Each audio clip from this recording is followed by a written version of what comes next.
So, well, cryptocurrencies, as you know, are just one application of blockchain technology. So, of course, cryptocurrencies do have a role to play in international trade, and we see, for example, in developing countries that they're being used by a number of startups to facilitate cross-border payments. So that's one area where cryptocurrencies can make a difference and facilitate international trade, provided, of course, you have access to the internet, which, as we know, is a big issue in international trade. There's still a very big digital divide.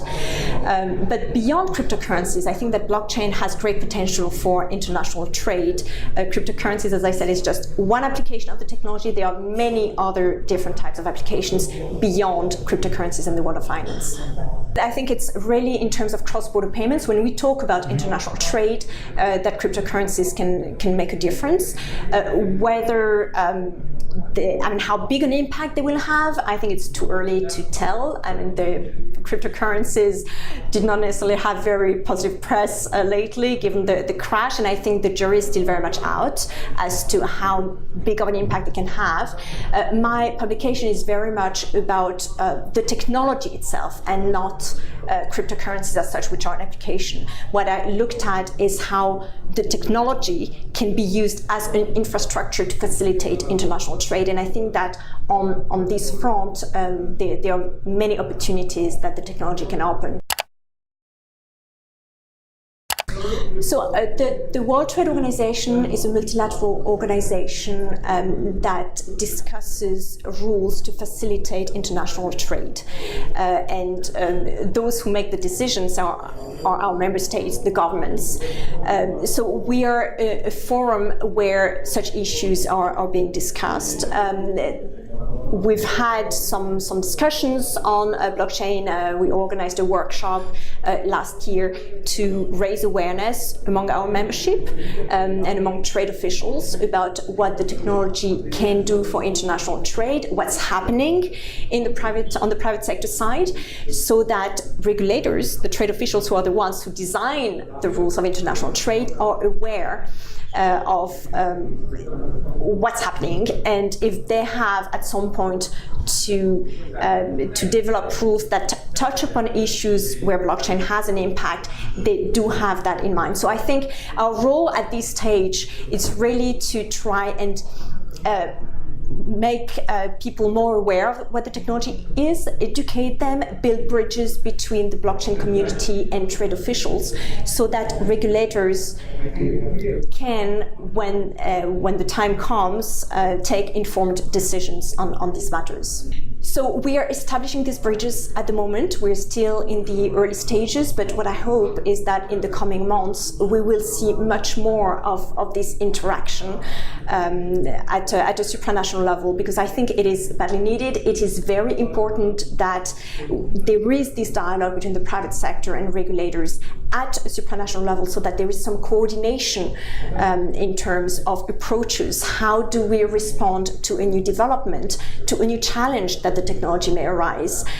We need to have this dialogue. So that's what we're putting in place at the moment, and I hope that the coming months will prove very productive on that front. For this year, it's a bit too early for me to answer this question, but we do have in mind a number of follow-up actions. We will most likely organize another event as the one we did in November last year.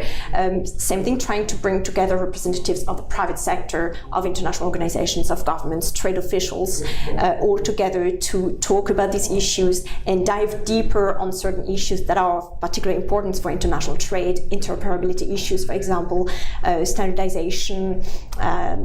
These issues deserve, I think, greater attention by regulators, and so we'll try to have these events on a regular basis and have a dialogue on these issues. Well, the biggest challenge, there are actually several, maybe not only one.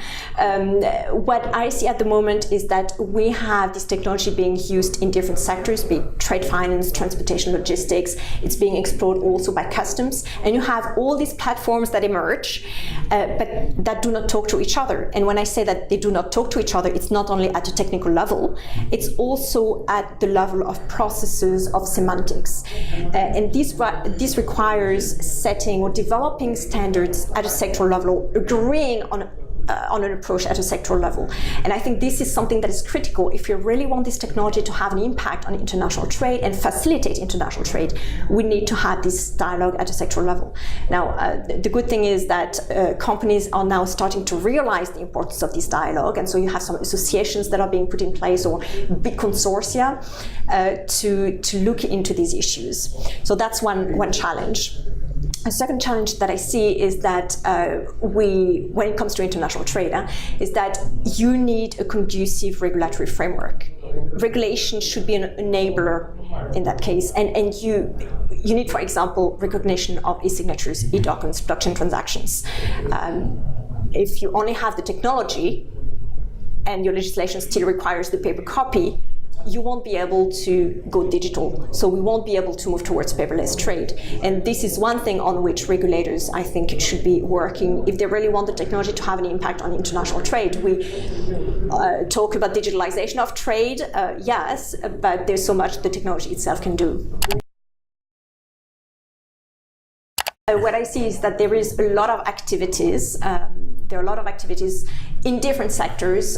In trade finance, it's true that blockchain started in the financial world, and so you see many consortia being put in place to facilitate trade finance, which is very welcome because the traditional trade finance mechanisms through letters of credit are particularly complex, paper-intensive, labor-intensive. So if we can facilitate that, that would be great. And you have several platforms that have emerged that try to do that. You have some big initiatives taking place on the transportation and logistics sector. And here again, it's very interesting to see the developments happening, and I think it has great potential, provided we manage to make sure that we don't recreate silos at another level, provided we ensure that these different platforms talk to each other. And as I said, it's not only at a technical level, it's also at the level of processes, semantics, the terminology being used. I do hope also that customs authorities will pay greater attention to the technology, because I think it can help facilitate border procedures and help implement the trade facilitation agreement that we have at the WTO. But there are also a lot of regulatory issues that arise. So a lot of thinking needs to be done to these questions, and I think we need to sit down and have a discussion on that and see what can be done, what cannot be done. Blockchain is, in my view, a great technology, but it's not a solution to all. It's not a panacea either. So it's not suited to all situations, and I think it's very important to weigh the pros and cons. It's not a magical solution to everything, but it is a useful tool, and I think it's in the interest of everybody, of us all, to make it work to its full potential.